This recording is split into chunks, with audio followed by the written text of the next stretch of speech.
瞧什么呢？你看那朵云，哟，今儿闲情雅致啊，像不像是一堆银子？果然还是你的风格。哎，你说我要是把这一堆银子给拿回家，那我夫人跟小女得多高兴！咱是要回府是吧？郎青莲，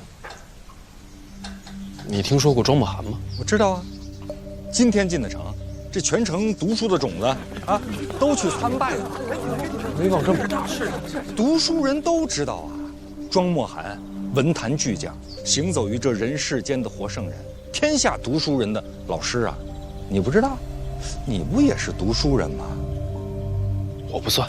哎呦，您可自谦了，您写出了传颂天下的诗句，您不算读书人呐。走吧。哎，怎么了？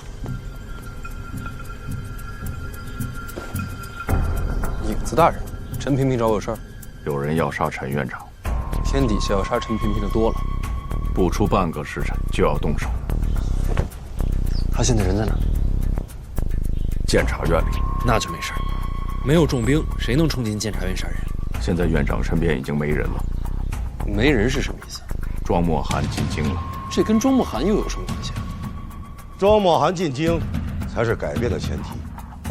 院里都知道，要再挑战我，只有刺杀庄墨涵。可是，院长已经派一处保护庄墨涵了。是，一处的诸葛已经倾巢而出，三处的废界不在京都，其他各处的强势战力也被我分别调离。今日监察院内在职的，都是我们的人。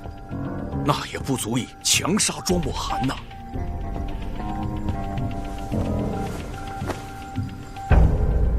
庄墨涵是幌子，我们要杀的是陈萍萍。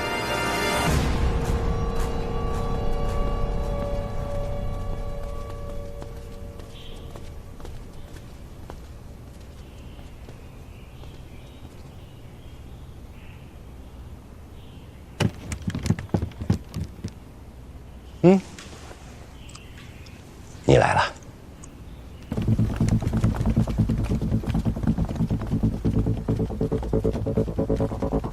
无路可走了，下地牢。你们都清楚，院里真正阻挠我等再起战火的，始终是陈萍萍。他若一死，监察院就会掌控在我等中党手里。到时候激励陛下攻灭北齐，岂不是易如反掌？他也是人，我费尽心机造成今日局面，今天不杀，再没机会。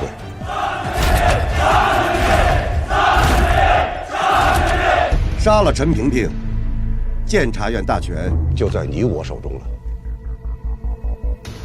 事已至此，再没退路了，动手吧。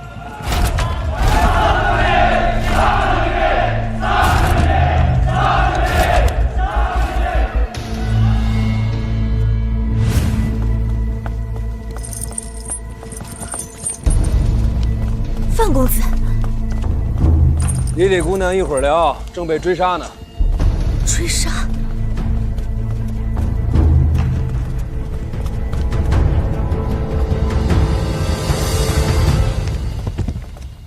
按一下那个。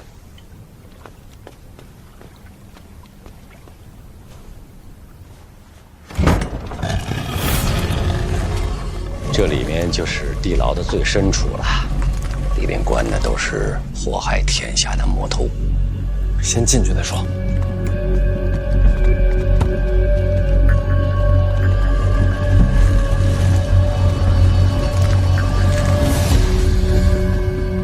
这里边就安全了？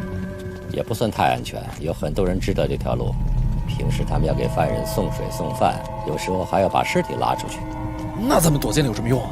甬道狭窄，可以抵抗。那不早晚还是一死？哎呀，死路！这下糟了，我不能死啊！我未曾与夫人讲过，我私自就死了，那她一定会生气呀。这般境地，你怕的是婆娘生气？死生事小，夫人是否同意事大，你不懂。司礼礼在外边会怎样？他们要杀我，自然不会留活口的。牢房钥匙口，都自身难保了，还管别人？钥匙。等我一下。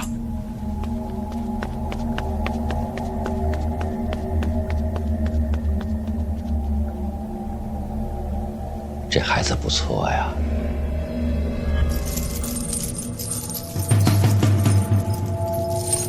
什么事？啊，什么事？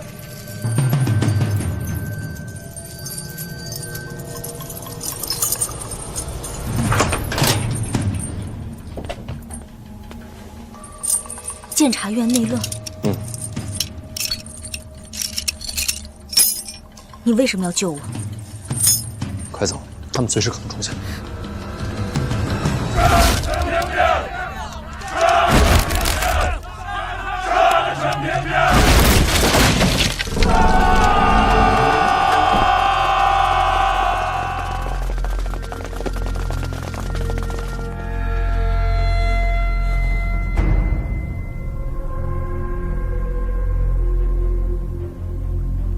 你把我带来有什么用？还不是一样要死？我答应过保你性命，就是死你也得死我后头。里边去。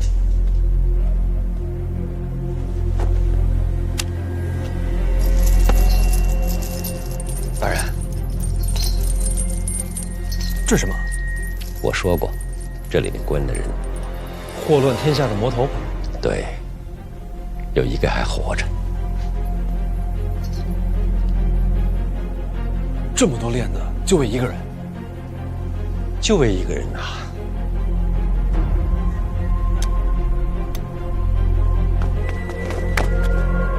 看一眼就能活命吗？往这边！快找找陈明明在哪儿？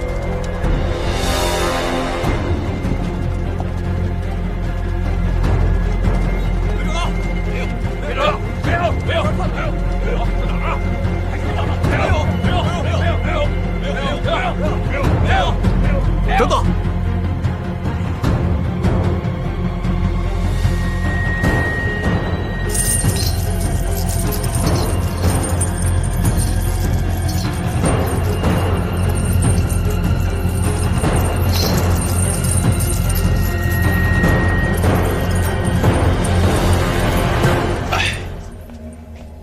人都要死了，还不能满足一下好奇心啊？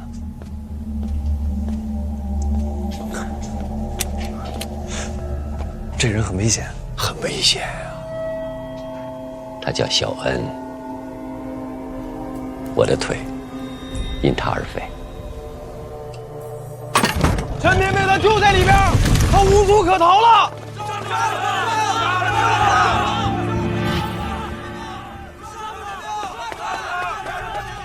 暗道的门让他们给打开了。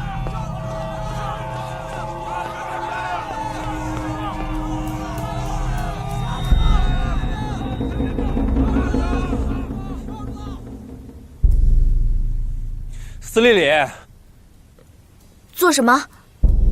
北齐战败了。说这些有什么用？我紧张，总得说点什么。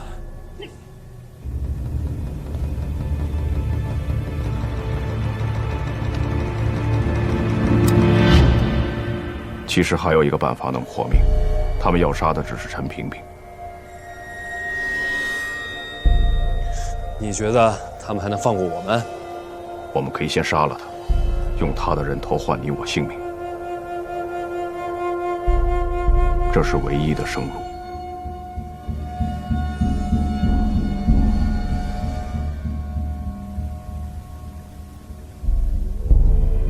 王启年，大人，玩命吧！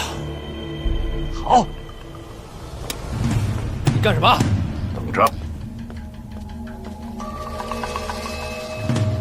是影子，就他一个，杀他！他就一个人。这外边都是高手，他一个人能撑多久？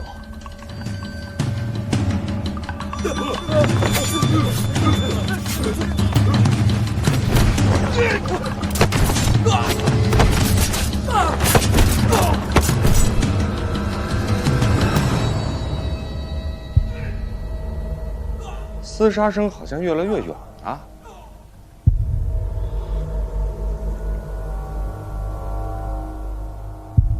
杀出去了，莫非是对手实力孱弱？都是7品以上的高手。真不是我的主意。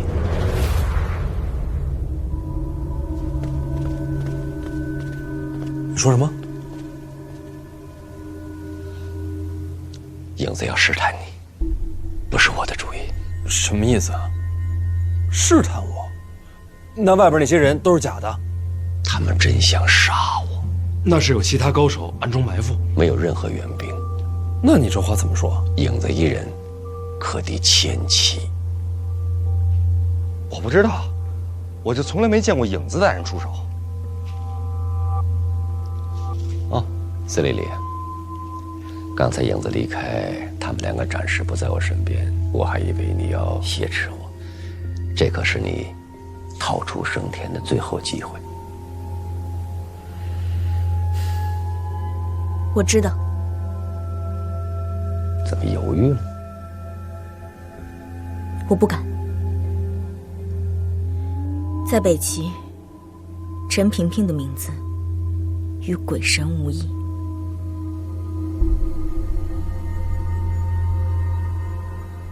推我出去吧。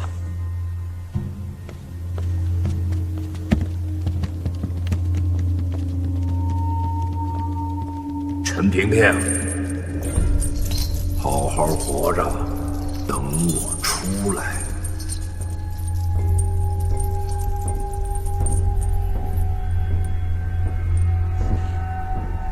他就怕我死在别人手里，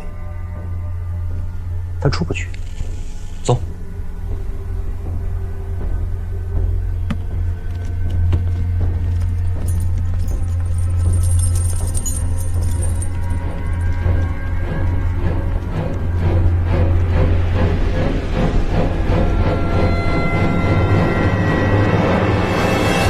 所以你知道这些人要杀你？知道。你也不阻止。监察院独立于6部之外，位高权重。我虽是院长，但是也防不了全天下呀。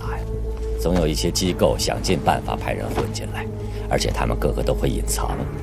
这样给他们机会，让他们都跳出来，一次暴露清楚。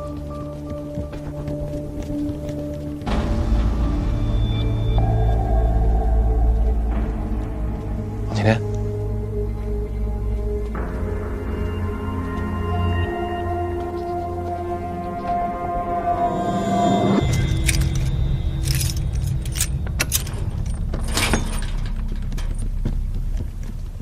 拿自己当诱饵，哼，都是聪明人，他们见不到我，怎会上当啊？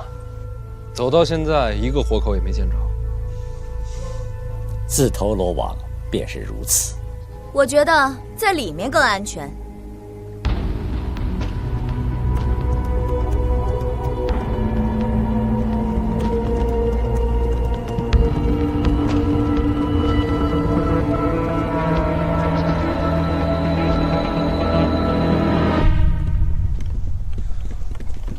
外边没声音了，应该没事了。你会不会觉得我行事太狠？他们要杀人，自然也会被人杀。负重前行，确实身不由己啊。王启年，开门。哎，看这玉是不错哎。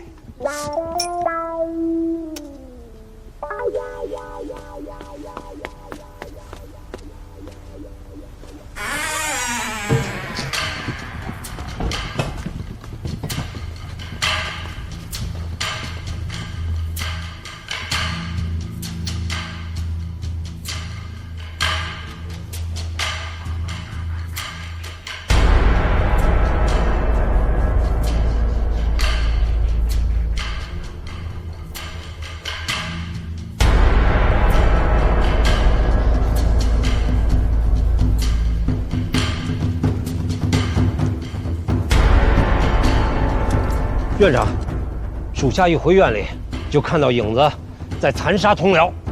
我安排的。哦，你应该在监视北齐的庄墨涵，怎么回院里来了？事有蹊跷，庄墨涵不见了。庄墨涵进入京都以后，一直在鸿胪寺给他安排的住所，从不见人。属下觉得奇怪，就让手下扮成侍者进屋打扫。庄先生，能为您打扫房间吗？庄先生。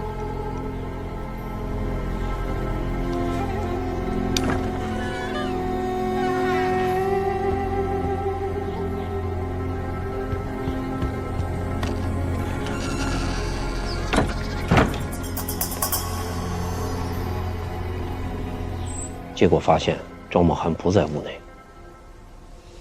之前有谁见过他？太学、吏部、礼部、御史台，都有人拜访过他。看来都很仰慕庄墨涵，想当面请教。那他们为什么要偷偷把人接走呢？院长，庄墨涵是文坛巨匠，一言一行都能影响天下的读书人。他就这么消失了，恐怕不是小事啊。把访客名单列出来，叫我看看。是，属下这次回京都，就是想请您下令彻查京都。这事儿就这么办了。正好你回来了，把在京的各主办都招回来吧。我有话说。是。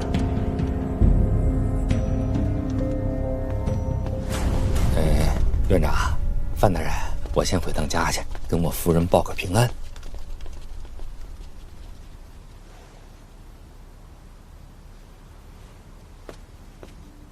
那要没什么事儿，我也走了。那你等等，见见他们。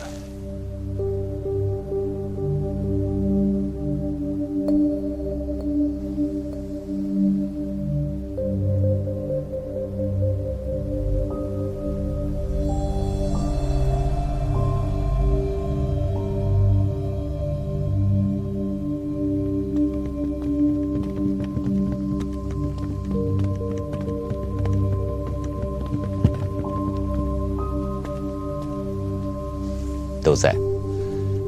我给你介绍一下：1处主办诸葛，4处主办颜若海，你都见过了。2处主办在边界有失未归，5处主办黑旗，不在京都，6处主办影子，7处主办在江南办事没有回来，8处主办宣九，他负责书籍刊印。你不是开了个书局吗？归他管。宣大人好。剩下的就是费介的3处了，费介不在，暂替他管理事务的，就是躺着的这个。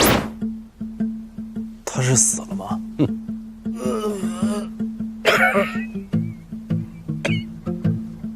他是范闲，院里提司。各位大人好。小师弟来了，我姓冷，费老的门下，咱们算是同门啊。冷师兄，这是？我研制了一种新毒药，自己吃了几副，哎呦，药不错，没做解药，失败了，毒更重。哎呀，师兄辛苦啊！等我好了，请你吃饭啊，我自己下厨。哎，别，这就不必了啊。行，我先休息会儿。哎，都认识了吧？那我就开门见山吧。今天有人在院里设局想杀我。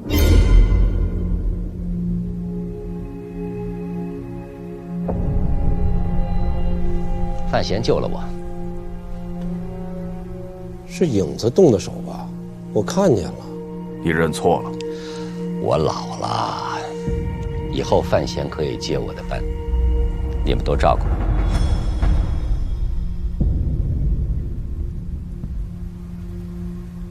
范闲才入京都不久，人都没认全呢。人可以慢慢认呐，我现在又不退。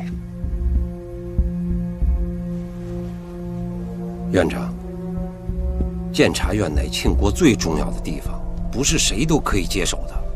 属下以为范闲没有这个资格。你是不是搞错了？我不是来征求大家意见，我只是通报一声。我觉得挺好，别的地儿不管，我们三处一定支持小师弟。最后再说一遍，这事儿定了，不改了。有谁不服，找机会杀了我就是。散了。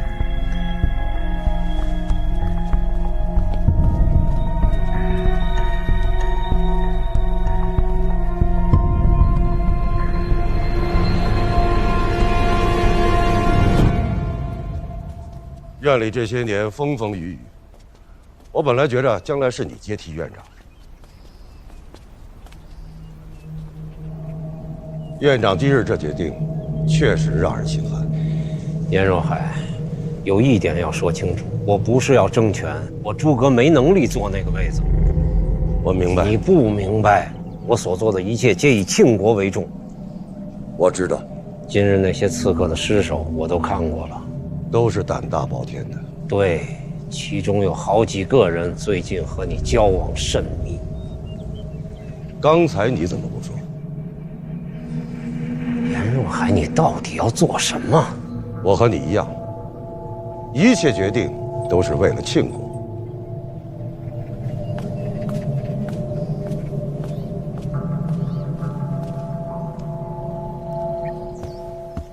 为什么？你问的是什么事儿？监察院交到我手上，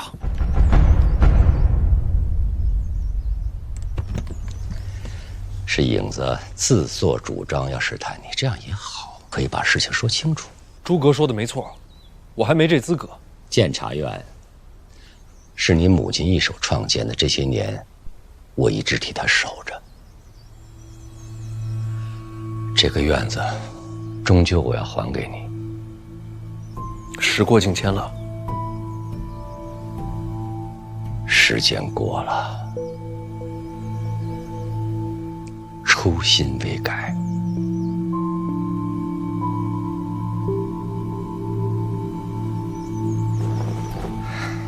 鸿胪寺去过了吧？是个好事。大战后，谈判求和是国之大事，用心做。我明白，你就好好的干。有什么不顺心的就告诉我，有什么人给你出难题了，也告诉我，我来帮你解决。什么事都行。什么事都行，再困难的事情，我来办。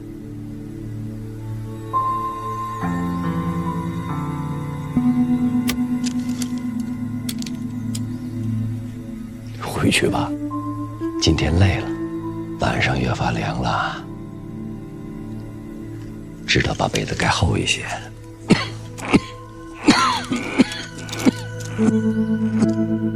你的咳嗽还没好，年纪大了，病不好好。回头我给你抓些药。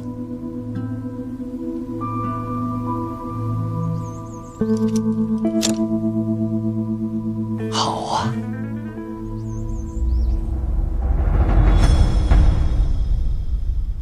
天地人和，君子务劳，夜半子时。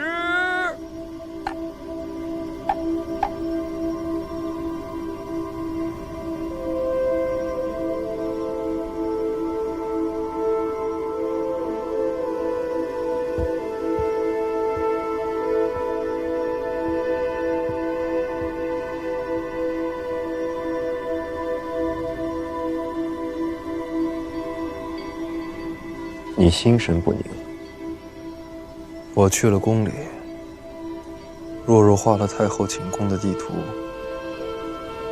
我记住了。为何心神不宁？牛栏街刺杀是长公主的谋划。一个布局刺杀的，反过来安慰被杀之，这不好笑吗？陈萍萍说要把监察院交给我，还说我有困难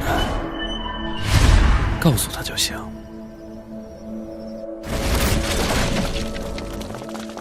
有什么人给你出难题了，也告诉我。我差点把长公主的名字说出来。论杀人，我比她强。要杀长公主吗？毕竟是婉儿的母亲。要杀吗？长公主是权势重过生死，把她扳倒，赶出京都，会让她比死更痛苦。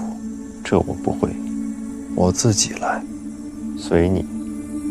说，闯后宫偷钥匙的计划也要缓缓，得找个更好的时机。你来定。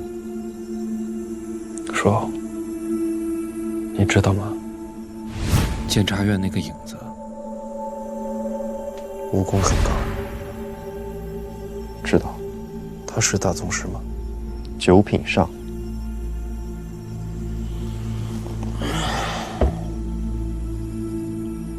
庆国不就那么几个9品上吗？说，你见没见过影子长什么样？没有。说，你知道吗？我今天去了趟监察院地牢最深处，那下面关了个人，特别恐怖，人身都用铁链锁着。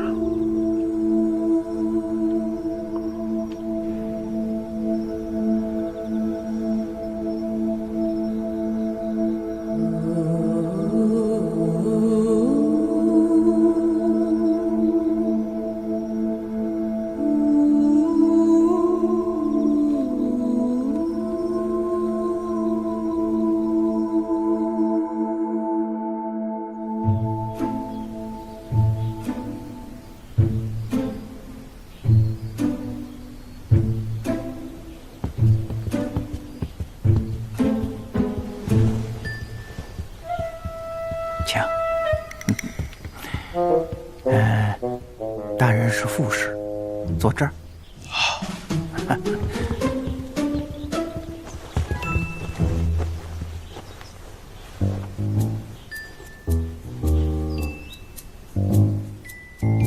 辛大人，我从未与敌国谈判过，有点紧张，不知一会儿该说些什么。别紧张，两国舌战就是谈判啊，最重要的就是要注意言辞，就是说话啊，自当雅量，就是要懂礼貌，要客气啊，这就能彰显出我大国之气量。哎，反正待会儿啊，你什么都甭管了，就听我的吧。哦，好吧。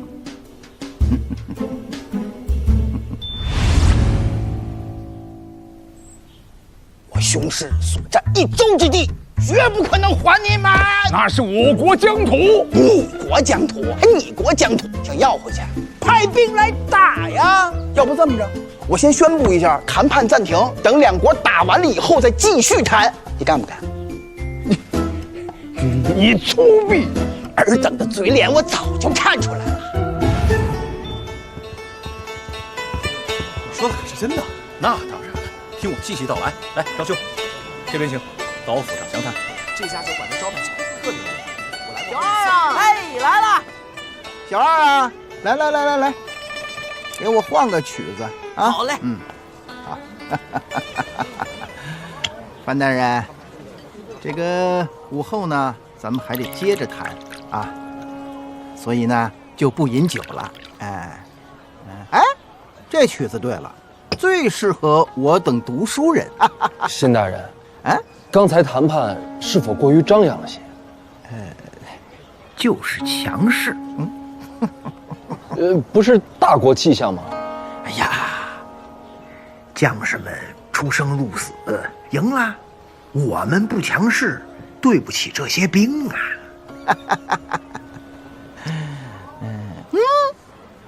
好茶，其香悠远兮，扶摇灯消，其味空静兮，潜藏于窍。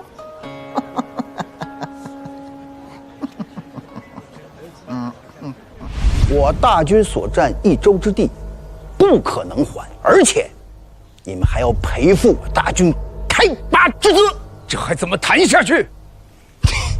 本来也没什么好谈的嘛。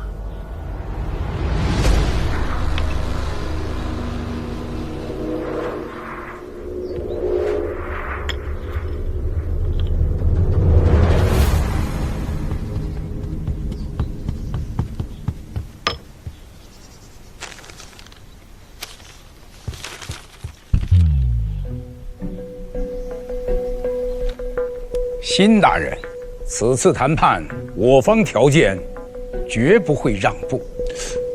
你是突然疯了吗？这张纸条上有个新消息，我方的条件都写在上面，诸位可以先看看，咱们明天再谈。你也查查消息的真伪。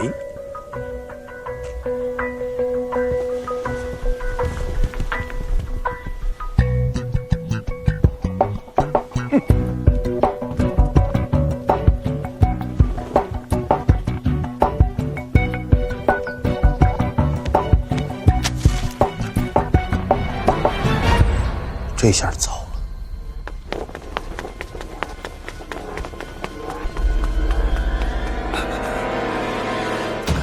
这是北齐刚送来的密折。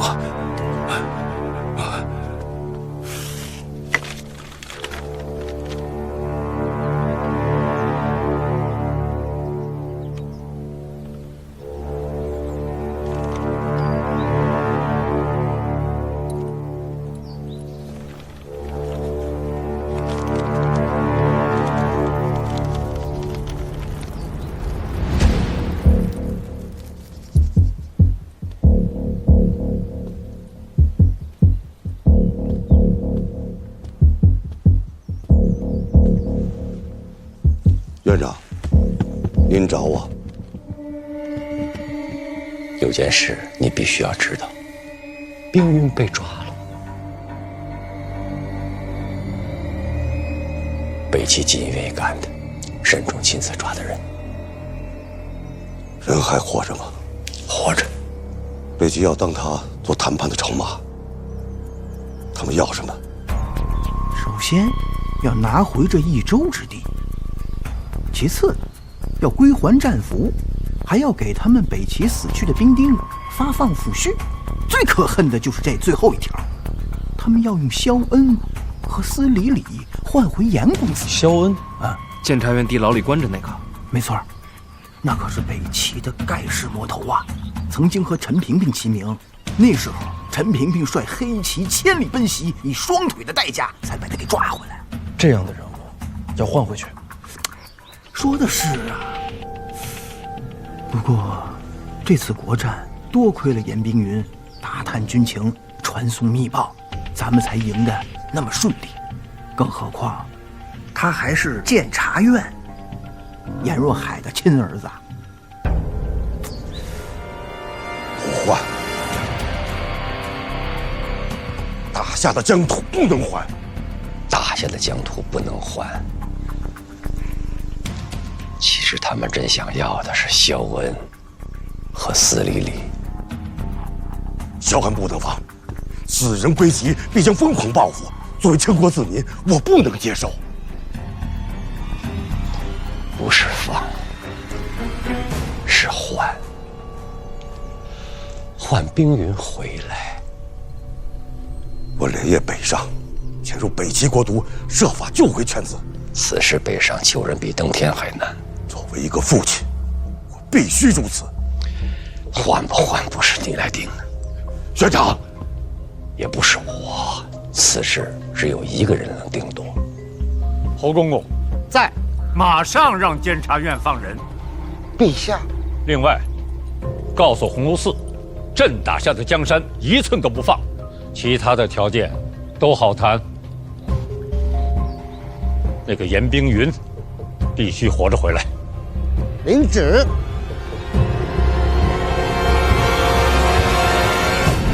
陛下就这意思。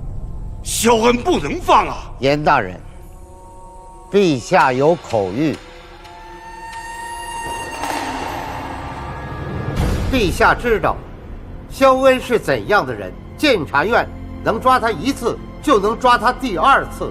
严冰云忍辱负重，潜藏在北齐国都，呕心沥血。朕都知道，用一个快入土的老头子换回我庆国的未来，值了。严大人，还有你们，陛下还说了，要严公子活着回家。臣领旨，谢恩。谢陛下圣恩。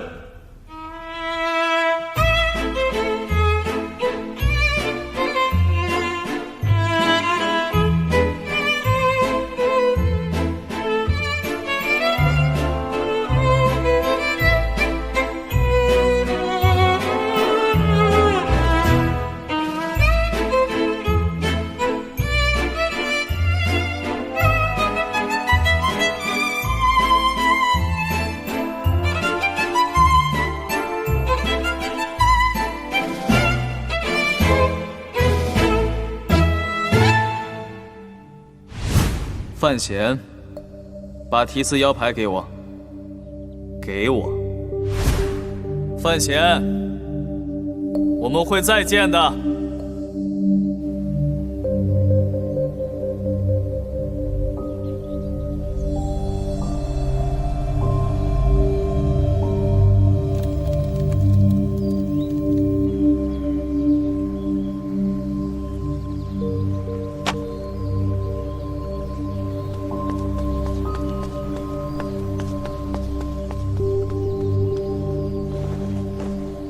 陛下，鸿胪寺与北齐那边已经商谈定论，东夷使团那边也已经将礼物悉数转交，准备离京了。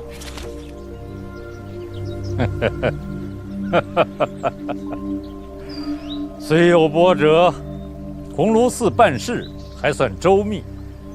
传旨，明日启年殿设下夜宴，君臣同庆。是。但慢着，让北齐和东夷使团陪坐。快去！奴才明白，定会办好。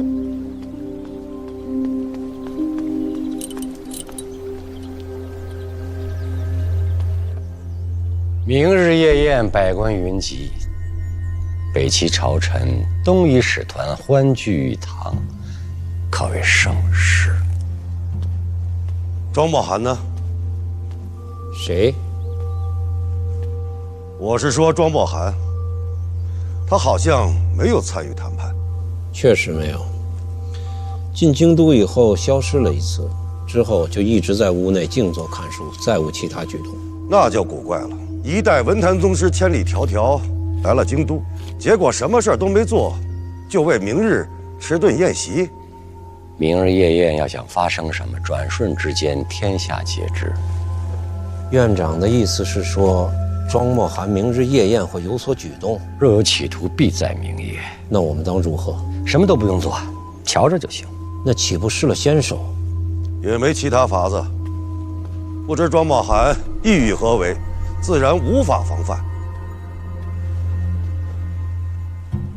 还有一事，北齐那边送来消息，犬子被擒，或是因身份被人透露。北齐密探里有人告密，不是北齐那边。你的意思是说京都？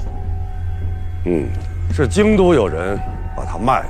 冰云潜伏北齐，此乃绝密，除了陛下以外，只有我们监察院的人知道。难不成是院里有人卖国？为什么不能？院长，属下以为当立即彻查此事。不必了，这是心腹大患呐！此事到此结束，不必再提。是。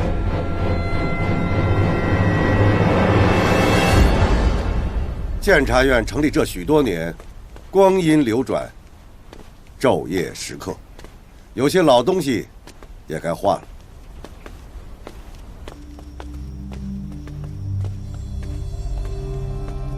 爹，找我。回来了，来坐。黄楼寺的谈判告一段落了，明日上殿去稳这些，啊。您说的是明日晚上的夜宴？嗯。这顿饭有什么不对吗？天下皆知，文坛泰斗尽在北齐。早些年，读书人甚至以北齐科考高中为荣。今年虽好些，但要说到文人，我庆国总是略有逊色呀。如今庆国文坛把希望都放在你身上。我？文坛？前些日子你写的那首《万里悲秋》被我朝文人评为当世奇言第一。哎呀，私底下很多人在说，这年纪就有如此成就，将来未必输给庄墨涵。我就写了这么一首诗，这也太草率了吧？一首诗是少了些，只是我朝盼文韵，如求甘霖。司马也当活马医了。那你就是那司马。所以明天晚上，所有人就在那儿看着我和文坛宗师庄墨涵的见面。哎呀，也不是让你语出惊人，你只要行止稳健，这就够了，啊。明天晚上您去吗？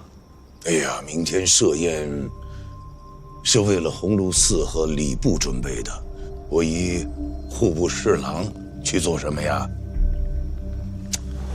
别慌，我只提你一句，庄墨涵何等身份，怎么可能真与你这小辈为难呢？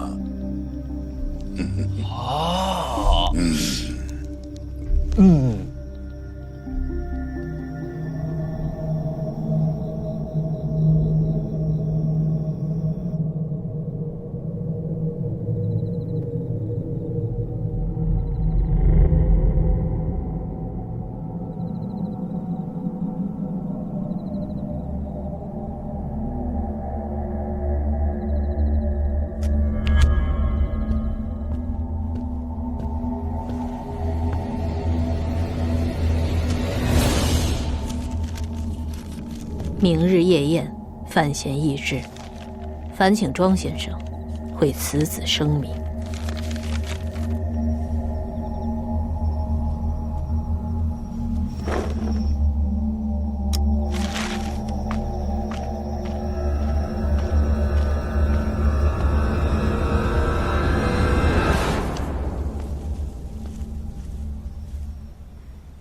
你挂了红灯笼。说。这么多年了，我就一直特别好奇，你到底是能不能看见？怎么我挂个灯笼你也知道，连什么色儿都知道？我很难解释，我能知道这一切，但不是靠看。心眼，我不知道该怎么说。说，我觉得你一直这么神秘，谁要是敢惹你，一定是自寻死路。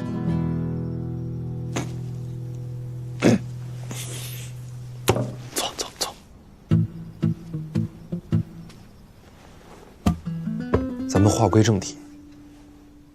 明日夜间，皇室在启年殿设宴。启年殿，跟王启年有什么关系？跟谁？王启年。说，我觉得你不只是神秘，怎么最近思维也这么跳跃了？思维？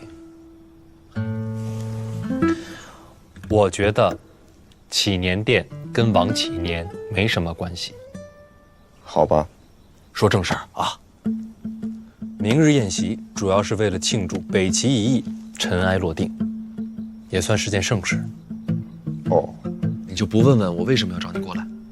我不问，你就不说吗？你说的好有道理啊。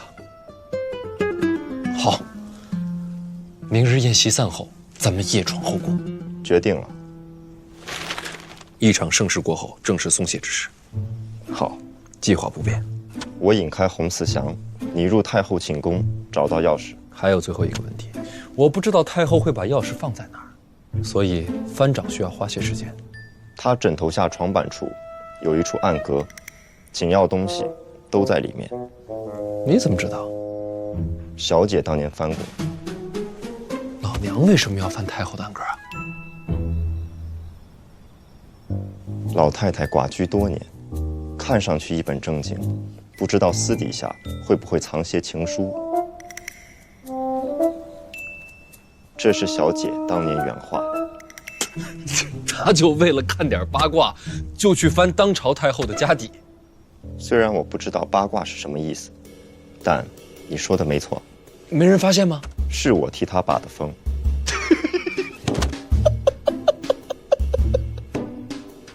你笑什么？千言万语，一时不知如何形容。形容什么？唉，先不管这些。总之，最大的难题，老娘当年已经帮我解决了。现在，只要确定钥匙在哪儿，我十有八九能拿出来。盗走钥匙，老太太怕会发现。放个赝品回去。你没见过正品，怎么事先做好赝品？这个我有办法。好，明日夜里，在这儿等我。好像有人来了。我约的。你约了人？大人，进来吧。深夜叫我前来，是有何吩咐？有个事儿想问你。大人，请问。启年殿跟你什么关系啊？应该没什么关系吧？那就对了。什么那就对了？没什么。自己坐。嘿，大人不必客气，我站着就行。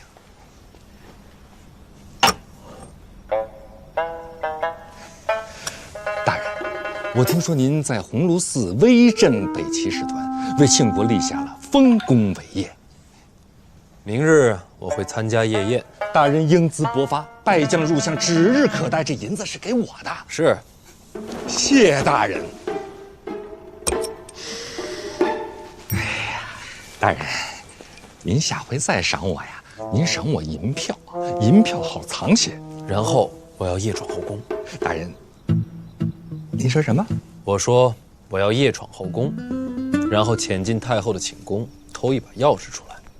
当然了，为了避免老太太发现，还要连夜做一把赝品放回去，大概就这么个计划。您这是开玩笑呢？没有啊，您当真要做此事？是啊，这可是灭门的罪过。应该吧？那这事你为什么要告诉我呢？我刚才说了呀，我得连夜做一把赝品钥匙，得找京都最好的锁匠。我对京都又不熟，得找个人面广的。你呀，此事要是把我牵连进去，那我也是死罪。哎，你就帮我找了个锁匠，做了把钥匙，别的什么都不知道。是啊，那你就光跟我说找个锁匠，对吧？你干嘛要跟我说那么多呀？我本来也想这么说的，但是不行啊。明天，你得在皇宫外边等我。大人，你就不怕我告发你？你就这么信任我，把你的身家性命都交到我手上？我当然信任你了。你是个聪明人，你应该知道，帮我只是冒点小险，害我才是死路一条。此话怎讲？你也知道陈萍萍怎么对我。院长待你如子侄，所以呀，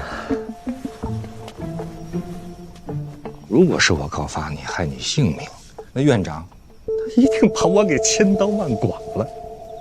我就说你是个聪明人吧。那你干嘛不让大人帮你这个忙？哎，有些事儿大人物做反而不方便。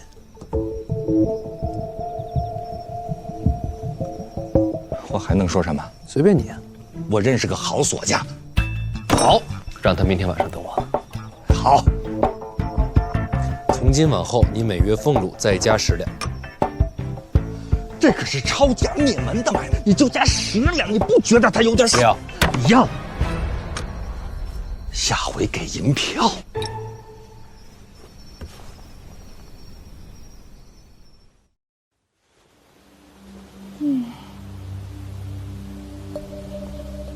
什么时辰了？未时了。祈年殿那边布置上了？是，一早就开始布置夜宴的事。给我安排个位子。只是为鸿胪寺和礼部办的，并不是什么大事。安排吧。是。啊，都等不及了。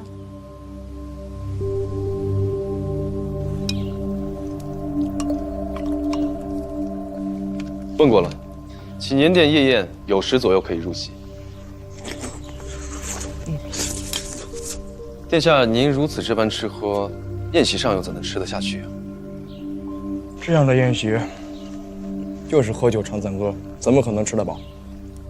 也是，这样的酒席也是走走过场。殿下，您实在没必要特地去。范闲出此的差事办成了，我自然应该当面祝贺他一声啊。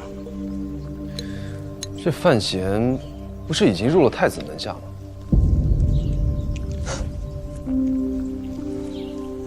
谁跟你说的？不然太子怎么会让他去和北齐使团谈判？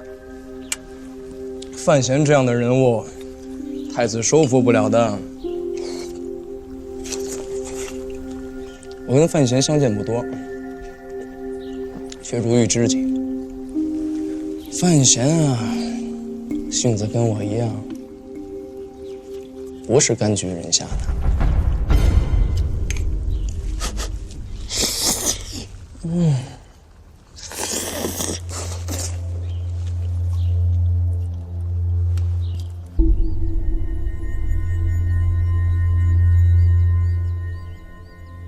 殿下立于此处多久了？也有半个时辰了。殿下怕衣服上了褶皱。什么时辰了？回殿下，已经有时了。摆驾祈年殿。是。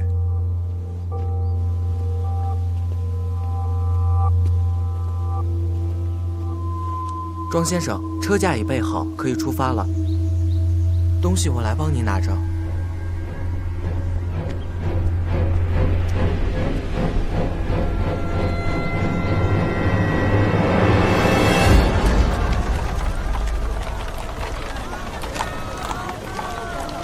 大人，锁匠那边说好了。好，喝酒去。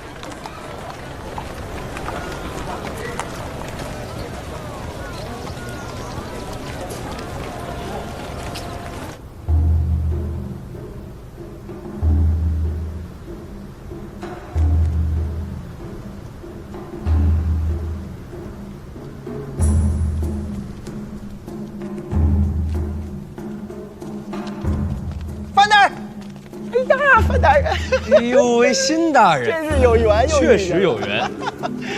哎，范大人怎么不穿官服啊？哎呀，不就吃个饭吗？我又不是什么大官。哦，那好，那待会儿我得多敬您几杯啊。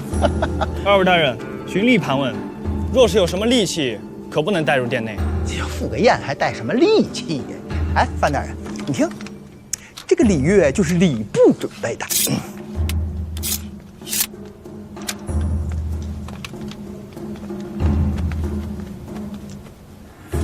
针算吗？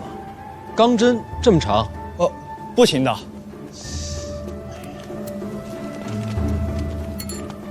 稍等啊。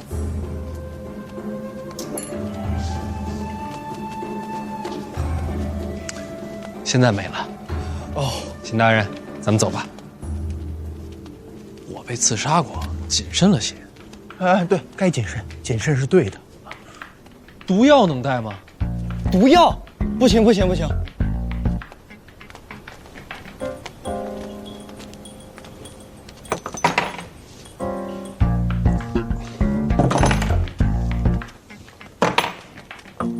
范闲，哎，殿下，这是哪一出啊？哎，别碰，我自个儿调的毒药，宴席里不让带。真不愧是飞阶的徒弟，毒得死人吗？那当然，给我一包。不成。为什么？回头陛下跟太子那边出了事儿，我这没法交代。也是。那算了。哎，范闲，这次你立功不小，前景无量，恭喜！多谢殿下。平时多走动，朝堂里我也能帮你一些。客气。参见二皇子。你是鸿胪寺的那个王辛啊，辛其物。辛其物。我记得你是太子门下的。都是朝臣，都是朝臣。以后在太子那儿待的不好了，就到我门下。啊，应该是没有了。这下确实没有了。哎，别乱碰啊！这里边好几个我自个儿都不会解。辛大人，哎，想什么呢？你说这宴席二皇子干嘛来了？那自然是为了拉拢像辛大人这样的盖世奇才啊！范大人又拿辛某说笑，那二皇子明明是拉拢您，他怎么会拉拢我呢？太子殿下，太子明鉴，辛其物对太子绝对是忠心耿耿，绝对不会改换门庭的。太子殿下，我作证，刚才二皇子确实有所拉拢，但是辛大人是忠贞不二，确实没答应啊。对。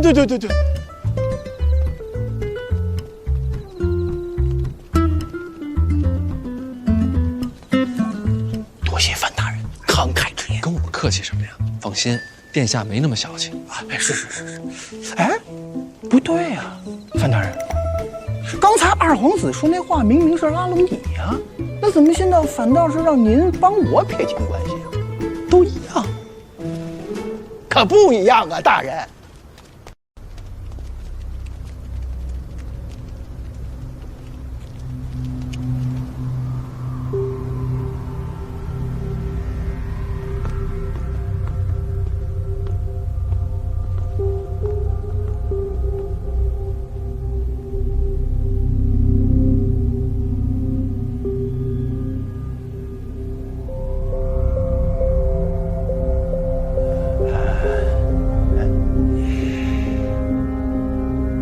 公主也到了。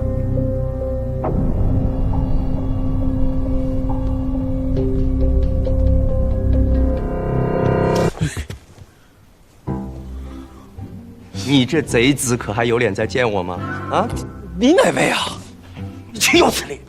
当日行凶伤人，你居然在这儿装不认识我啊！郭少，哎呀，好久不见！你看你这伤好的也差不多了，真好。你居然敢把我给忘了！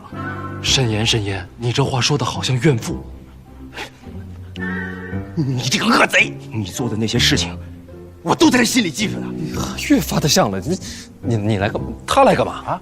我乃宫中编撰，家父礼部尚书，我为何不能来？能来，马上上菜了啊！郭少入座。休要得意啊！范闲，我告诉你啊，我今天就要亲眼在这个地方。我看着你万劫不复，身败名裂。胡闹！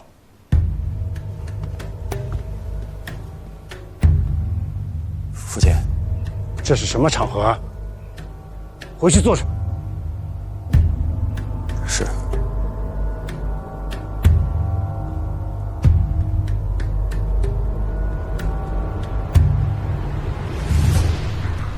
犬子无状。而请小范大人海涵。你又是哪位啊？这位就是礼部尚书郭攸之郭大人。哦，原来是尚书大人。大人放心，令郎顽皮可爱，我完全没有生气啊。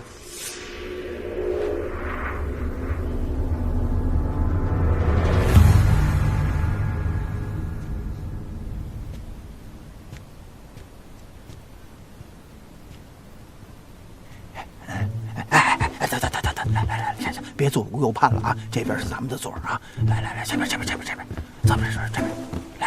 坐啊！哎，走，哎，范大人，走，哎，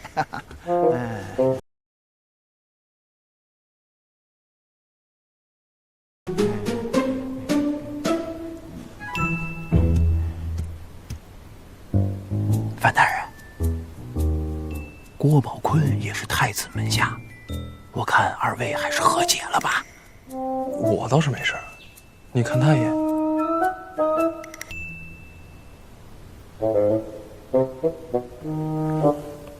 慢慢就解开了啊！大人，你真把他打了？哎，这话怎么说的？在下自小熟读圣贤之书，一向克己复礼，怎会打人？那头几天在当街还杀了个北齐高手呢。这酒不错。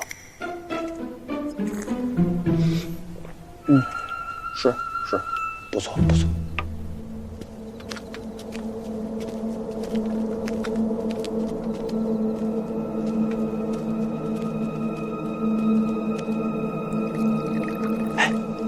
老谢啊，那儿还空着2个位子，给谁的？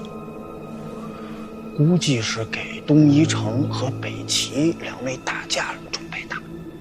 北齐来了个文宗庄莫涵，东夷城来了谁？这个东夷城，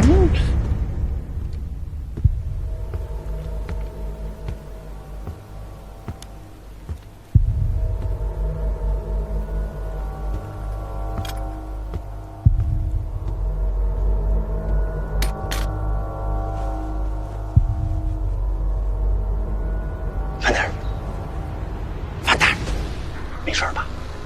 此人为何持剑入宫？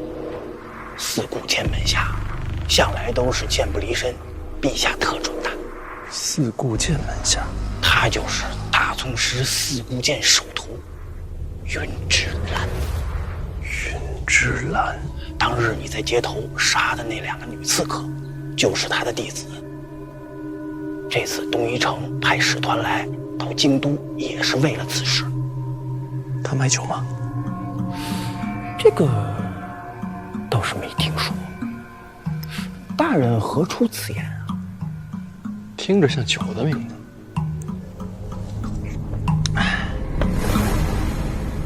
像吗？范大人，长公主唤你过去，有话交代。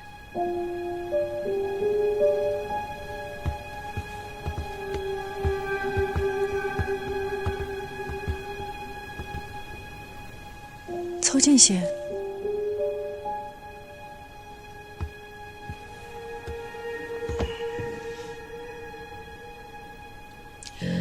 这几日，我一直在等你来杀我，怎么也没个动静。殿下莫急，随时给您个动静。你若发誓效忠于我，我可将婉儿嫁与你，内库财权也给你，还有更多你想要的。那我要是想要你滚出京都呢？伟大的愿望，一定要试试看。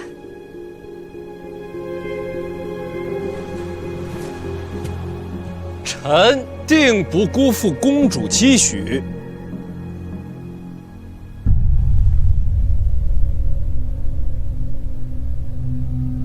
嘿，范闲跟姑姑倒是相聊甚欢，不知道在聊什么。这与我何干呀？太子是想收范闲于门下吧？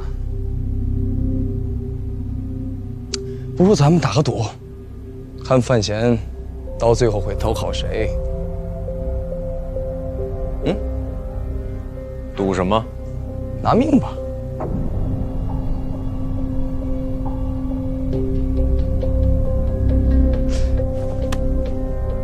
好像臣开的这个玩笑不符合礼数，太子殿下恕罪。好啊。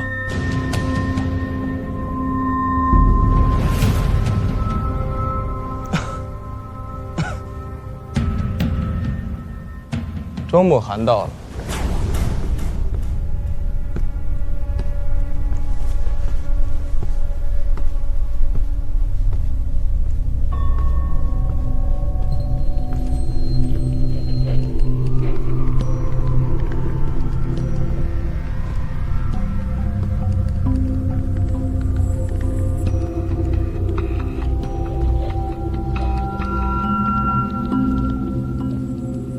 还从未见过庄先生吧？或是天数，北齐出了这么一位文坛大宗师，数十年来视经著文，著作等身。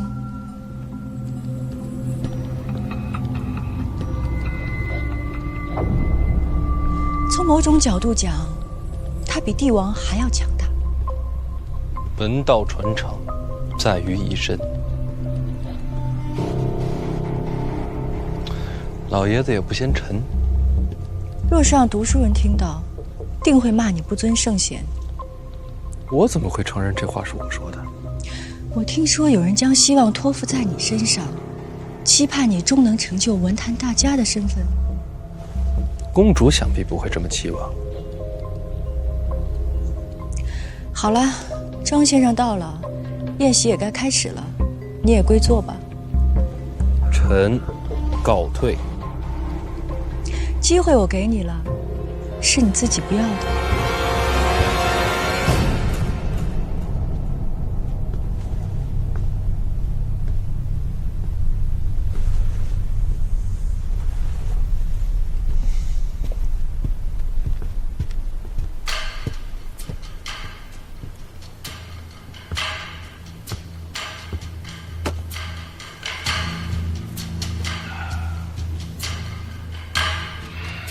陛下驾到！这边。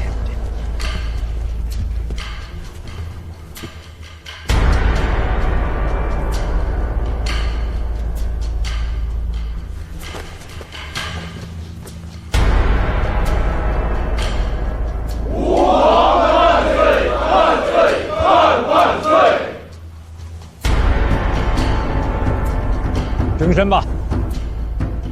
谢陛下。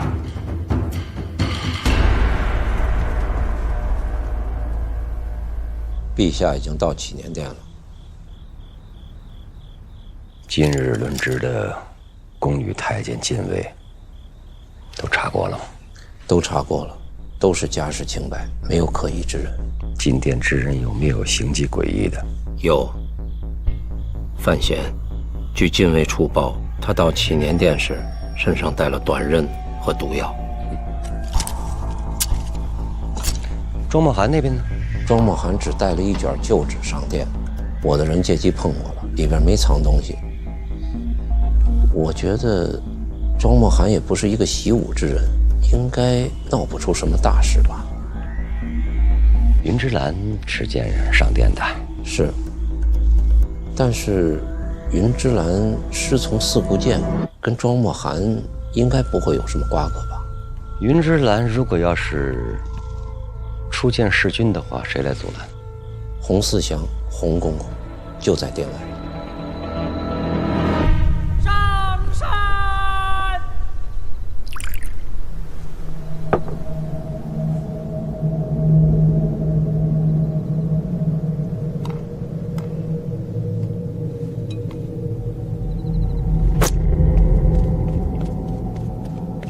洪公公，是只夜枭。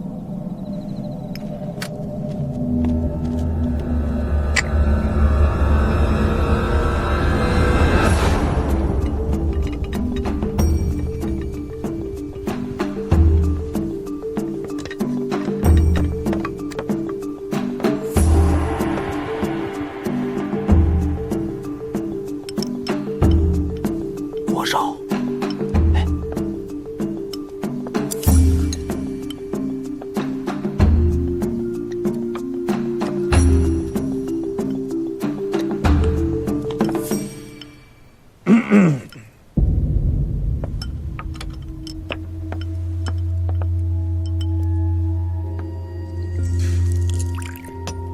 范协律，范大人叫你呢，叫我啊，叫我什么呀？你是太常寺协律郎，这是官名儿。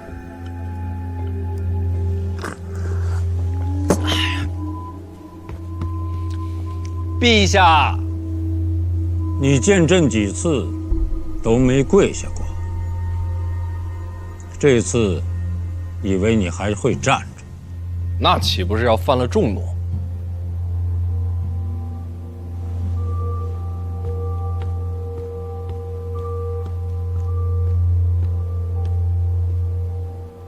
看你的眼神里恍恍惚惚，你还挺贪杯是吧？回陛下，场面如此之大，臣难免有些紧张啊。云之兰，你的那2个徒弟，就是他杀的。我知道。别看他年轻，可有点本事哦。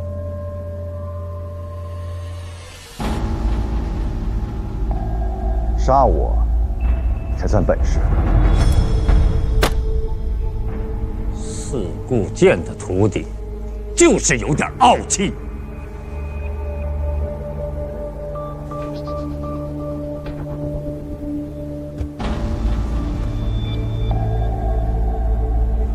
朕体会到了。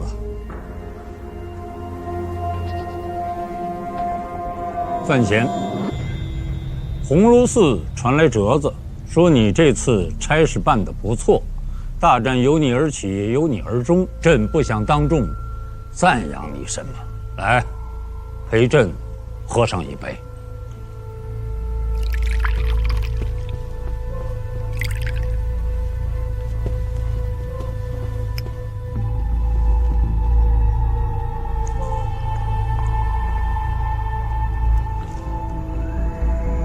范协律，请留步。陛下，儿臣有话想说。说。范闲除武勇之外，亦是文采照人，儿臣便对其诗才赞叹不止。近日又听闻，与北齐谈判时不卑不亢，进退有度，堪以大用。直接说。来年春闱，不如由范闲主持科考，少年才子提点天下生源，载入史册，或是一段佳话。范闲虽有诗名，但是终究资历尚浅啊。陛下，范闲资历虽浅，才华难掩，儿臣附议由范闲主持春闱大会。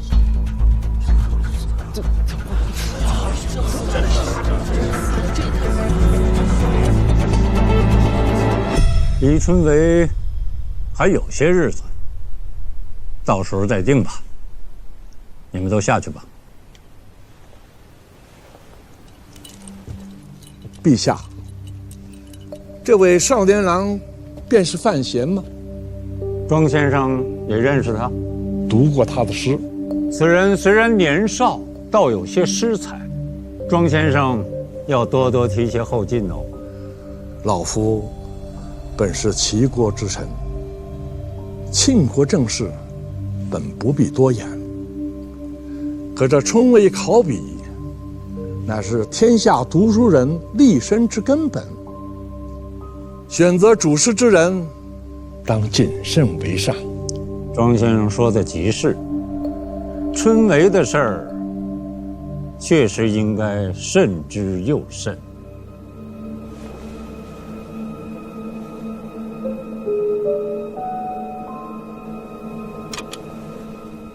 张先生学贯古今，我一向是佩服的，但刚才的话却不敢苟同。我虽是一介女流，见识浅薄，却也读过范闲那篇七言。此人是很年轻，但仅凭这首诗便可看出才气逼人。先生刚才的话隐隐针对范闲，莫不是担忧少年郎后来居上，将来名声盖过先生？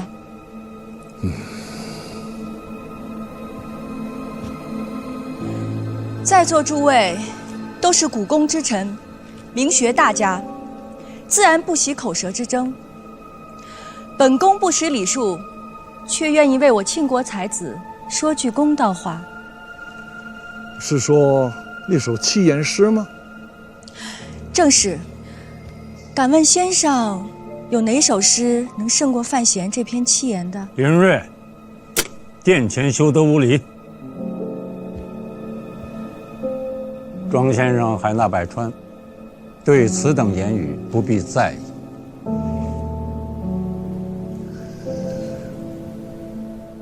风急天高猿啸哀，楚清沙白鸟飞回。无边落木萧萧下，不尽长江滚滚来。万里悲秋常作客，百年多病独登台。艰难苦恨繁霜鬓，潦倒新停浊酒杯。真是一首好诗，我写了一生的诗，就没有一首能与之相提并论的。这么说，庄先生是甘拜下风了？这诗的前4句是极好的，可世人都说，这诗中最精华的是后面4句，后4句自然是绝句。唉，可惜呀，那不是范先生所写。这诗是范闲抄袭的？是的。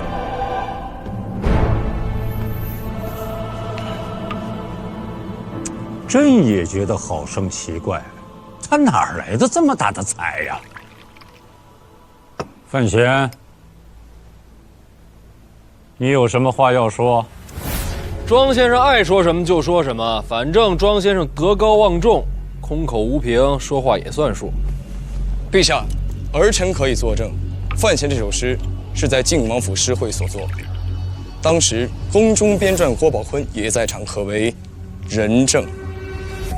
郭宝坤在吗？臣在。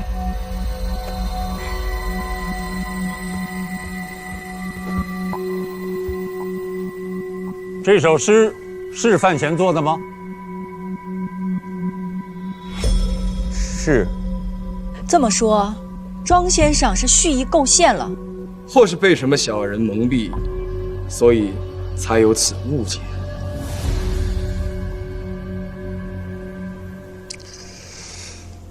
说来也凑巧啊，这首诗的后4句，乃是家师当年由于停舟所作。本来，这样的佳句重现天下是件好事情，但范公子却以他人诗作邀名，这不太妥当吧？文人立世，德重于才。这首诗的前4句，范先生文采斐然，自有过人之处，那又何必去贪名求进，要以他人之作邀取声名呢？我再三的犹豫了，是否将此事说破？可仔细的想想，要说出真相，却也是帮了范先生迷途知返。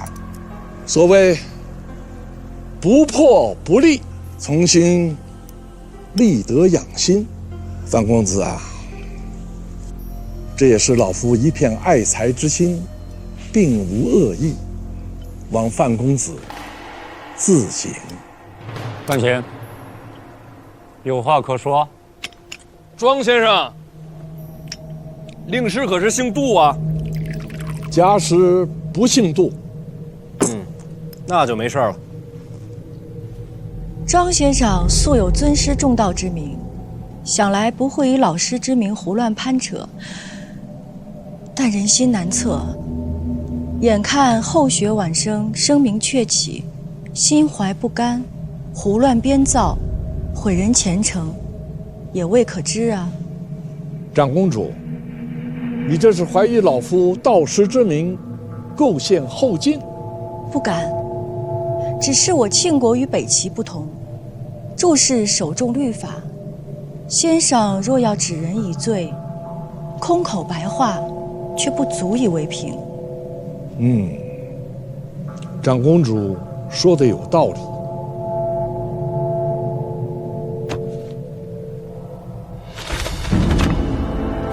请看，这是当年家师亲手所写。这算不算得上是评剧啊？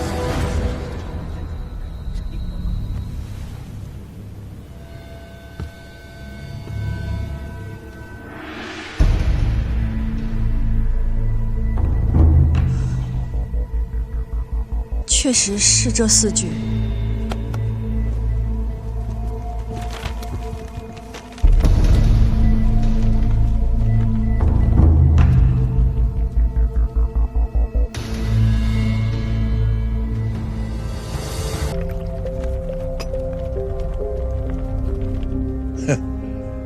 其实啊，不用这份手书，也能看出端倪。这首诗的后4句，其中之意苍凉潦倒。要不是经历过人生的大起大落，怎么能写出这样的意境呢？可范先生，你年少风光，怎么也有如此悲凉的心境呢？少年强说愁，过犹不及。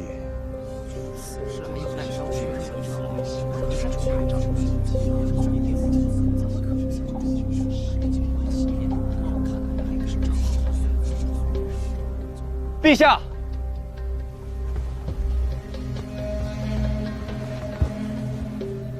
陛下，范闲欺世盗名，无耻之尤，如此这般行径，真是将我朝文人的颜面都丢尽了。恳请陛下，将这文贼革去功名，逐出京都，今生永不录用。郭少，既然我丢尽了庆国的脸面，为何你如此欢喜雀跃？胡说！我这是愤慨，我这是不耻与你为伍。庄先生要在殿上辨真相，郭少何时知情呢？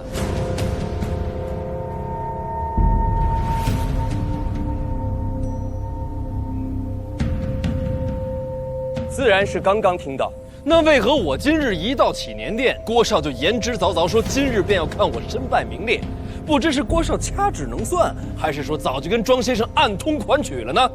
一派胡言！暗通款曲可以用在这个地方吗？啊，好了，什么时候了，还讲究用词？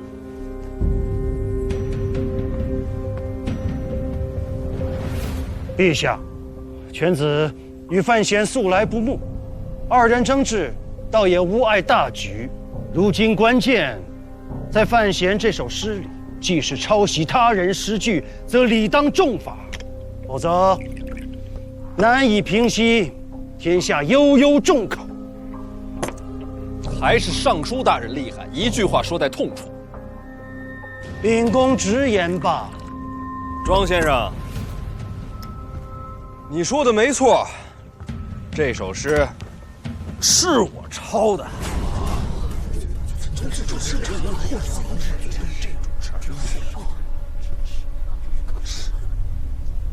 范先生，知过而直言，是谓勇也。范先生经过此事，必成大器。您先别忙着夸我了，庄先生，我替我自己抄诗，你替你老师抄诗，咱们俩也算是半斤八两。说起来，你还不如我来的直爽。这首诗乃是少陵野老诗圣杜甫，跟你老师半点关系没有。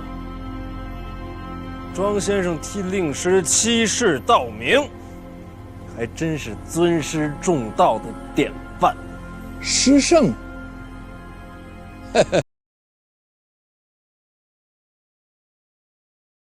昭和代的人物，既是诗圣，可曾青史留名？史书里没他。哦，是这样。因为他的诗属于另外一个世界，一个有着千载风流、文采耀目的世界。难不成他是传说中的仙界？笑吧，笑吧，跟你们这儿比起来，说是仙界，毫不为过。你去过吗？那是我梦里留下的画卷，是我残留的记忆。范大人，你的意思是，你在梦中游历仙界，还背了首诗回来？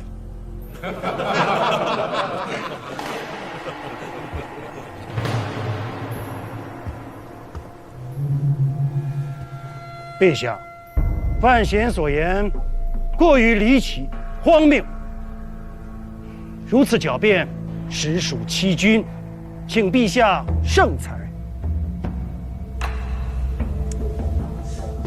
庄先生啊，你老师做的诗多吗？家师注释良多。那不为人知的也多吗？识海勾陈，少于人知的，竟是刚刚展示的那一首。哼！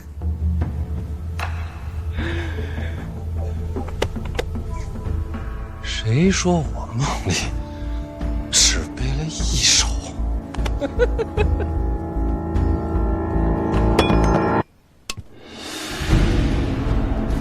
来，莫来！范公子，若是要作诗，老奴斗胆，愿为你抄录。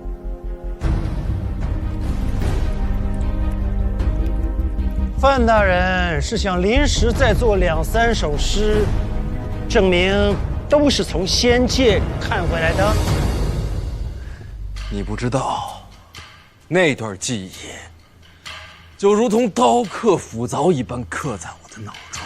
我看过的每一个字，读过的每一本书，都记得丝毫不差，历历在目。你知道你在说什么吗？哼，怕是气急败坏，已然开始胡言乱语。哼！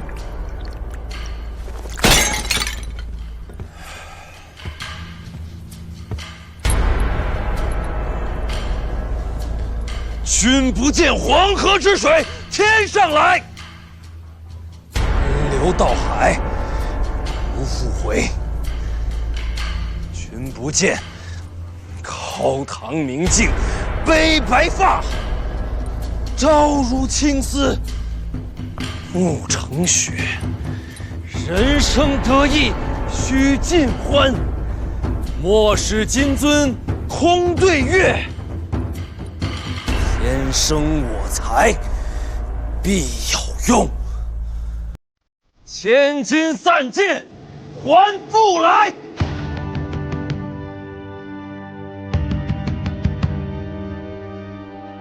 春花秋月何时了？往事知多少？问君能有几多愁？恰似一江春水向东流。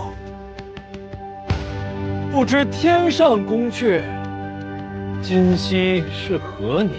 我欲乘风归去，又恐琼瑶玉宇，高处不胜寒。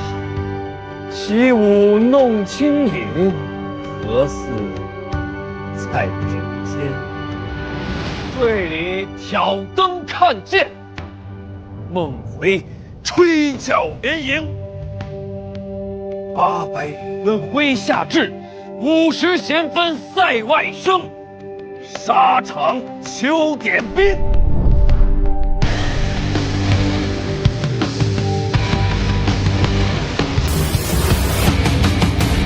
在天愿为比翼鸟，在地愿为连理枝。莫愁前路无知己，小桥天下谁人不识君？三春晖，小楼昨夜飞半，双栖万物墙角数枝梅，月明中谁没折腰事权贵？国破山河在，城春抽刀断身，感时花溅泪。地恨你。志士人人，听心身无彩凤，飞翼，身有灵气，掌管悠悠双满地花马，千金裘，呼儿将出换美酒。广厦千万间，大治天下寒归去，欢颜。哀鸿生虚，现长江之无中。高处骰子安红豆，山无陵，江水天，冬梅深深夏雨西出阳关，高无故人知天上宫阙，人生自是有情趣，万幸人宗命。10年生死，横伴浮云归晚醉，望凄凉，不思量，今夕千里共时光之解催人老，化气为父纵使相逢，泪滴春山，法家不是流水，春宵一刻千姿国，花有清香，月王子看透，说惶恐，死来日阳里看人生自古谁不死？连三月下手取丹师，赵汉卿。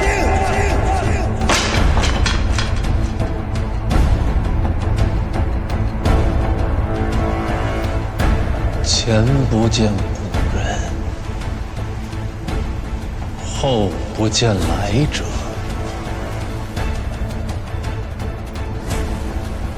念天地之悠悠，徒怆然而涕下。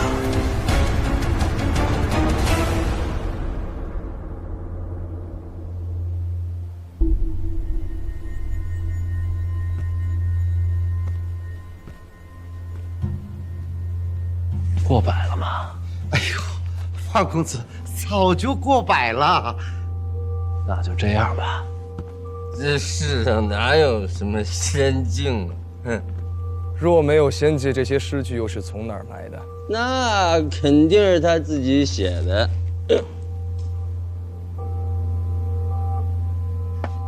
就算这些诗都是他自己写的，就算他写了千首万首，也不能证明那首七言他不是抄袭的。随口吟诵便是千古名句，这样的人何必去抄？又怎些去抄？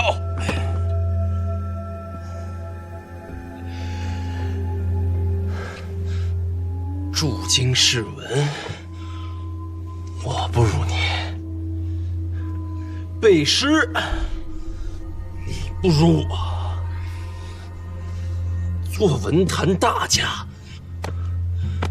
我不行；做人，你不行。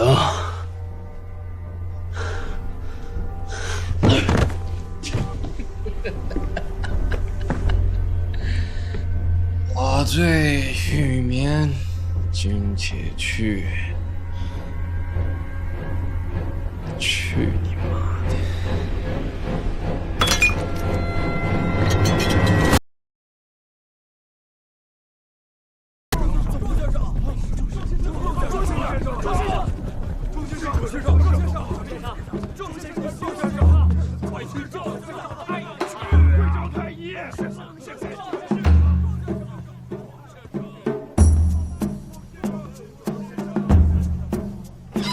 快快快，来，醒酒汤放桌上啊，放这儿，放这儿。对对，去把那个枕头给我弄松软点儿。他喝了那么多酒，可别睡落枕了。虚话不便，宫墙外等。我你今儿都醉成这样，咱改天吧。来了来了，把这个盖上了。哎，来了，快快快，扶床上，扶床上，小心小心啊。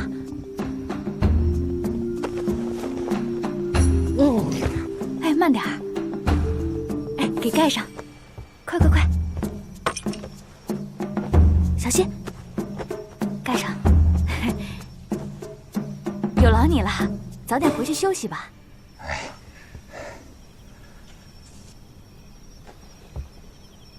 有劳。我来照顾哥哥，你们先回去休息吧。这么多下人呢，哪用得着你亲自动手呀？哎呀，至于的吗？行了，干嘛大惊小怪的呀？谁还没喝醉过呀？你知道你哥在宫里做了什么吗？什么？成神了！啊！陛下亲自下旨，让宫里护卫护送小范大人回府里。陛下还说了，千万要照顾好他。这位爷，现在可是咱们庆国的宝贝呀！言重了。哎，可没说中啊，范大人，你是不知道啊。小范公子今夜醉酒成诗，真是把店里人听傻了，看傻了。好些人私下里说，这可真是诗仙下凡呐！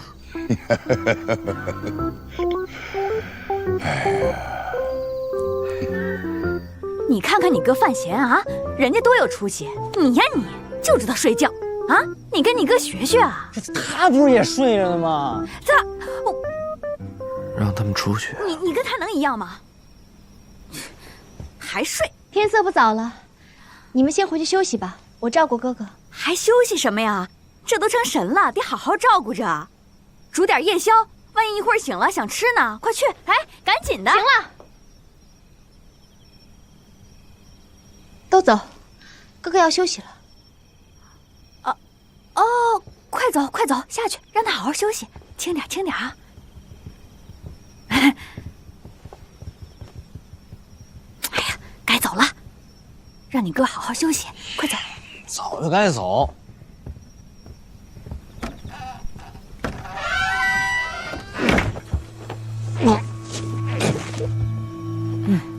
哥，哥，你没事吧？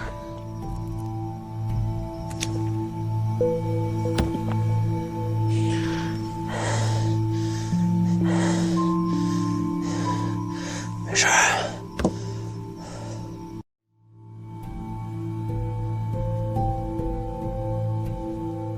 庄墨涵真的吐血了。是。今夜过后，范闲就是小范实现。由此可见，庄墨涵真是在扯谎诬陷。庄大家70年声名，一朝尽散了。哎呀，都这个岁数了，一生全毁了。罢了，我也倦了，有话明天再说吧。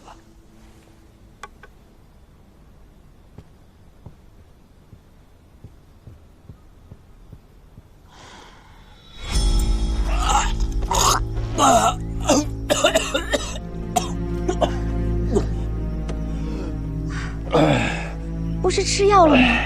吃药就是为了吐出来。若若，朝中有人跟庄墨涵串通一气，今天是早就准备好的。这谁？长公主郭有芷。长公主？长公主在殿前不是一直为你说话吗？你那么聪明，连这都看不出来吗？这个女人好阴险。今天晚上我要进宫。哥，你都这样了。就是这样才没人怀疑是我。若若，你替我守住这房间，别让别人进来。我知道，只要我不死，绝不让人进来。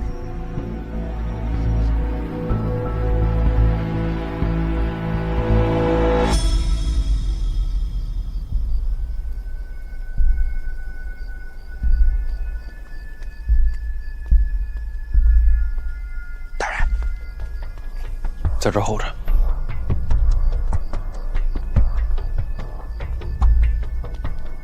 说，按照之前所说，一炷香的时间，我引开红四香，你进宫拿钥匙。等等，怎么？你最好别让人看出端倪。我这身衣服和剑，都是从东夷城使团里偷的。云芝兰，京都九品高手，就这么几个。我就是想让他们知道，潜入后宫的是四顾剑首徒。原来你都想好了。当年和小姐在一起的时候，经常干这种事，我已经习惯了。你自己要小心，燕小乙的剑，你未必挡得住。后宫那么大，未必遇得上。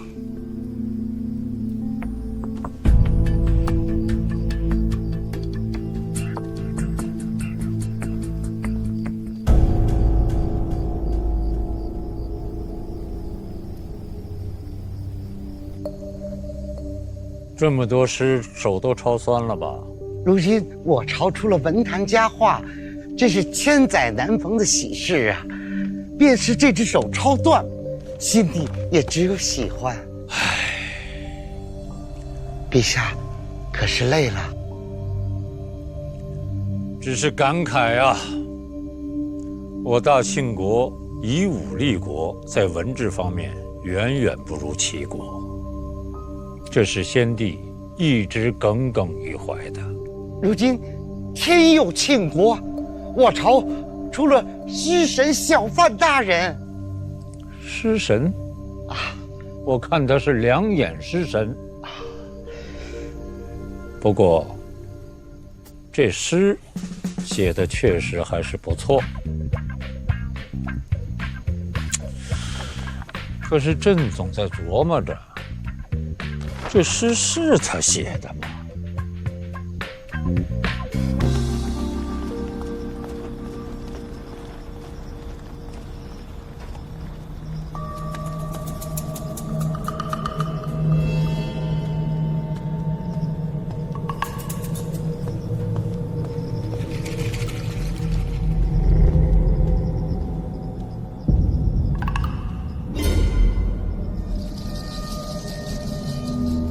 您是哪位呀？抱歉，误会，走错了路。走错路走到皇宫来，阁下只怕是天下第一人。家国所居，迫不得已，前辈见谅，我这就告退。这里是皇宫啊，孩子，不是你想走便能走得了的。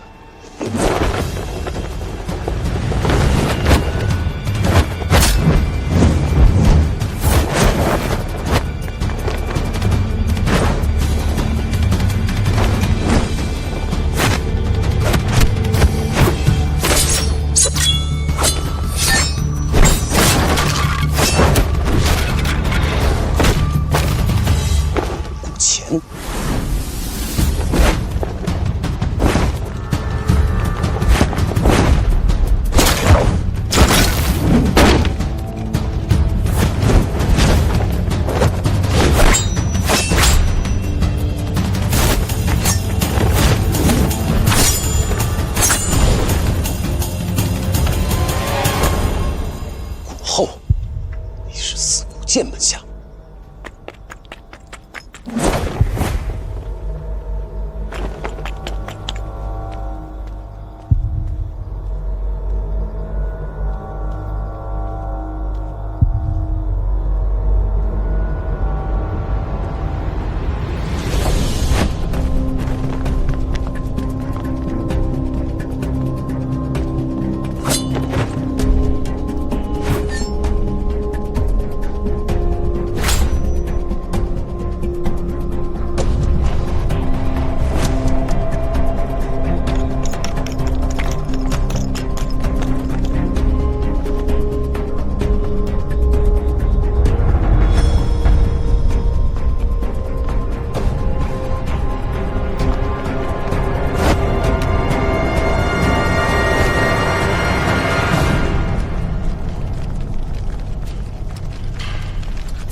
燕统领，怎么了？你们方才听到什么没有？没有啊。去我宫来。是。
从太平别院经历看来，燕小乙听力超乎凡俗，万一接近稍有不妥，便会警觉。入宫后不可急行，避免纵乐。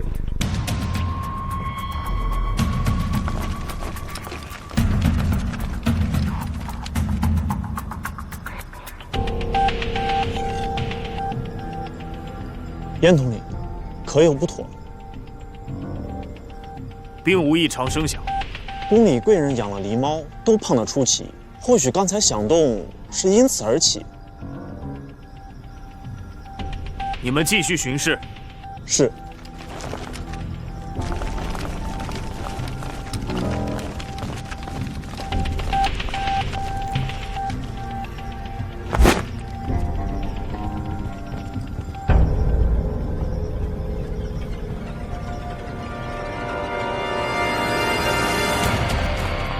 还有一处，不可不防。不能走高处。你也想到了。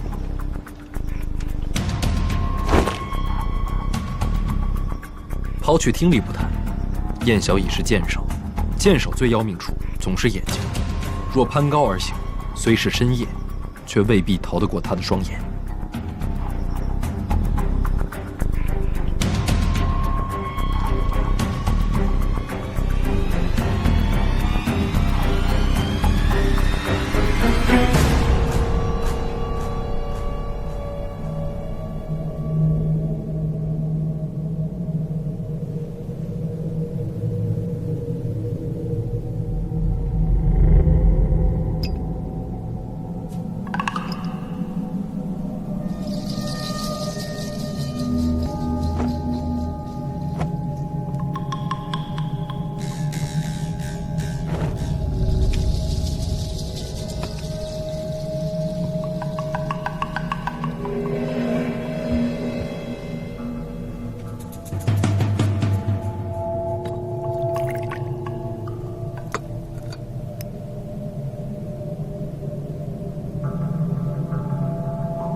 王青林，大人，长来扫驾。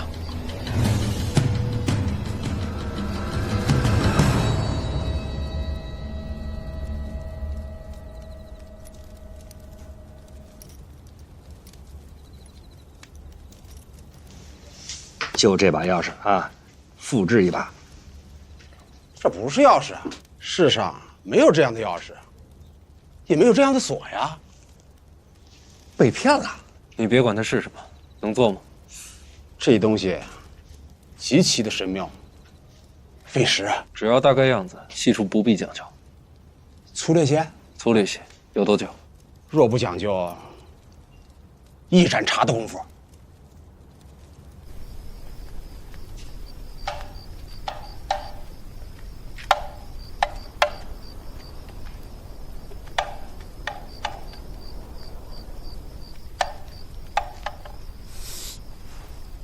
稍等一下，内急。哎，去吧。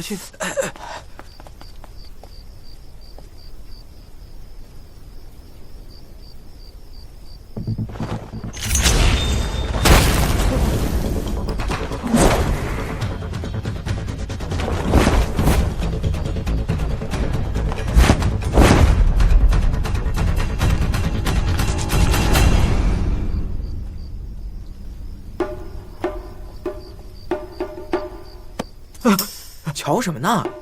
我跟你说，刚才有个怪人从这儿唰砸在地上，然后踩着鱼塔嗖就飞走了。然后还有个老太监从空中嗖一下就过去了，嗖一下过去了。啊，你看，地砖都碎了。这个是赝品，这个是真品。多谢。谁说它是钥匙啊？用它开什么锁呀？别问这么多。是。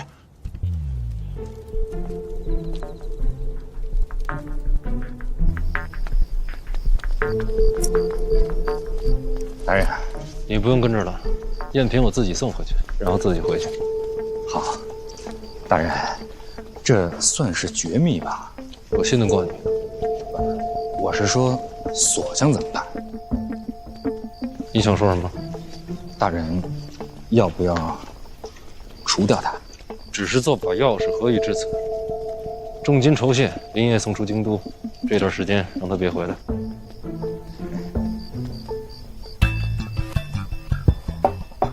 你在试探我？大人胆子虽大，心肠却软。好还是不好？若是做大事嘛，自然不够狠；若是做朋友，刚刚好。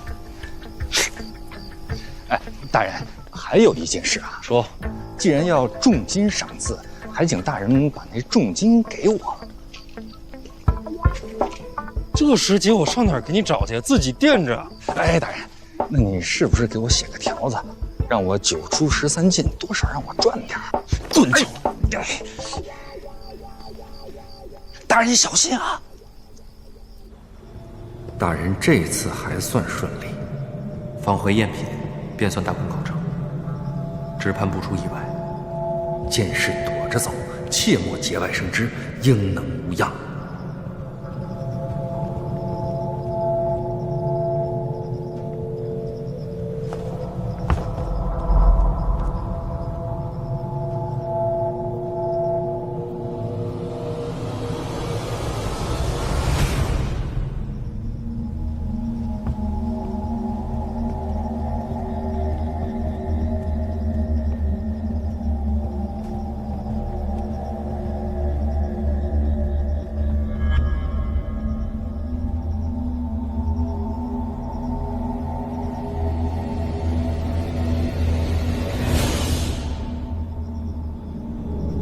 长公主在里边等你。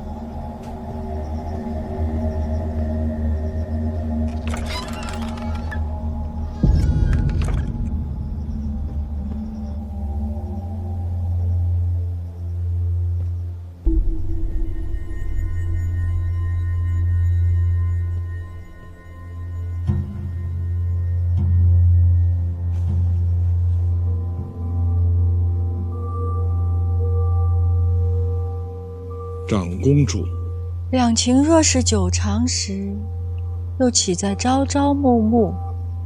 写情至此，叫人心伤。坐。宴席上范闲的诗，我叫人抄录了一些过来，现在看仍然是首首妙绝。先生觉着呢？是的，好诗。叹为观止。莫非这世上真有仙界之说？仙界之说虚无缥缈，我倒认为这些诗是范公子亲自写的。一气呵成，上百佳句，这岂是凡人所能？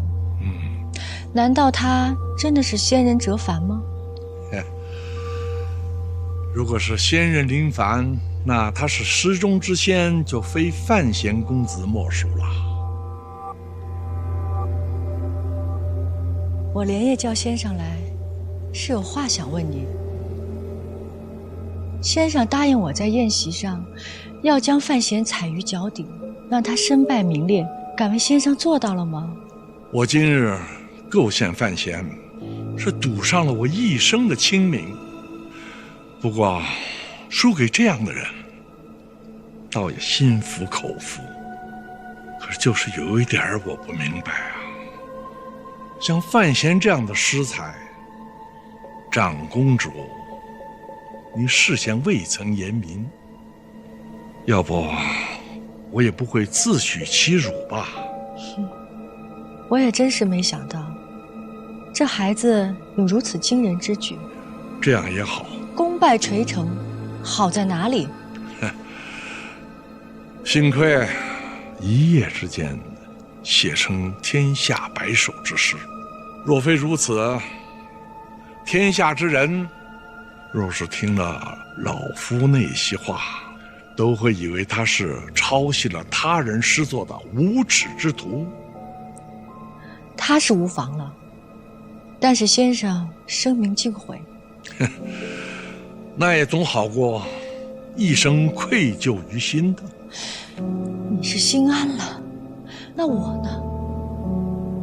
我将严冰云卖给你们，换萧恩回北齐。哼，这天下有多少人知道，杀人无算的魔头萧恩，竟然是文坛大家庄墨涵的亲弟弟。我冒天下之大不韪，帮了你和你们北齐这么大一个忙，到头来就换得你一句心安。我若不是为亲情所困，我怎么能来这庆国，落入你长公主的垢中呢？回去告诉你们那个小皇帝，他欠我一个人情，放到将来总要还的。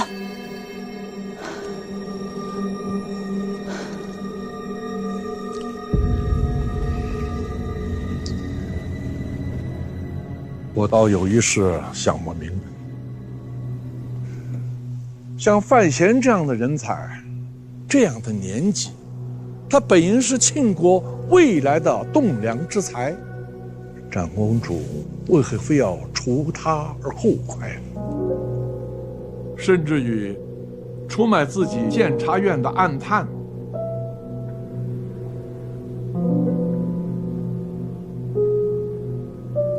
严冰云虽然受了点苦，但是没有性命之危。至于我为什么要如此这般对范闲，我就是想看他走投无路的样子。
会不会没射中？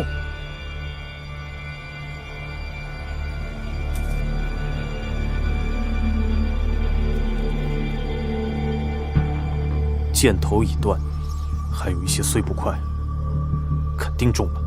没血迹，会不会没伤到？我的箭，中者必伤。四散开，仔细搜。是。